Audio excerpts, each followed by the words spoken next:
Europe 1 réveille les Français. Europe 1, 7h25, Maxime Switek. L'info politique, bonjour Caroline Roux. Bonjour Maxime. On va donc s'intéresser ce matin au cas Laurent Fabius. On l'a vu aux avant-postes sur le dossier ukrainien ce week-end, malgré un départ précipité pour la Chine.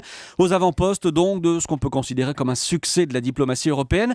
Laurent Fabius qui se retrouve aussi au cœur d'une autre discussion. Son nom figure parmi les premiers ministrables. L'info politique de ce matin, Caroline Roux, c'est que l'hypothèse Fabius à Matignon progresse. Alors, il est une solution si François Hollande a un problème avec sa majorité. Il tiendra les troupes. Voilà ce que dit un éléphant du Parti Socialiste qui reconnaît qu'avec lui, les ministres, même les plus fortes têtes, auront enfin un patron.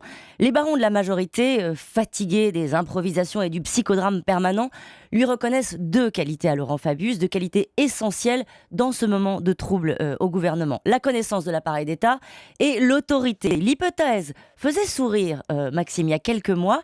Désormais, elle est prise au sérieux. D'ailleurs, même l'un des rivaux de Laurent Fabius pour Matignon, lui reconnaît un atout maître. Il est un homme d'État.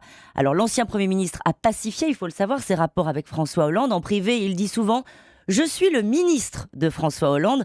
Son portefeuille, les affaires étrangères, le conduit, vous le comprenez bien, à copiloter en direct avec le chef de l'État, sans passer naturellement par la case Matignon.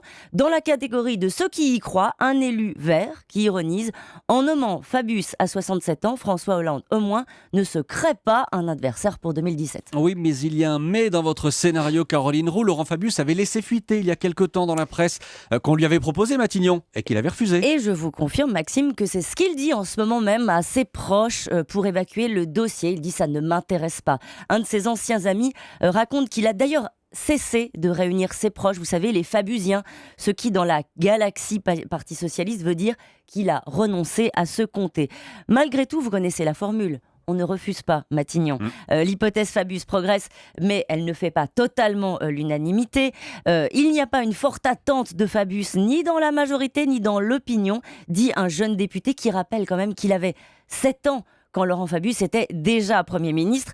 Alors François Hollande a la carte Fabius dans son jeu et malgré tout, ce que vous pouvez entendre en ce moment comme spéculation sur le remaniement, l'expérience me pousse ce matin à rester prudente car la surprise c'est l'un des ressorts majeurs, il faut bien le comprendre, du remaniement. Et c'est vrai, dernier élément, que pour ceux qui attendent un renouvellement des générations à gauche, Laurent Fabius n'est peut-être pas le mieux placé. Et là où vous avez raison Maxime, c'est qu'on en est quand même à trouver normal d'évoquer le retour de Laurent Fabius à Matignon, de Ségolène Royal ou encore de Martine Aubry au gouvernement.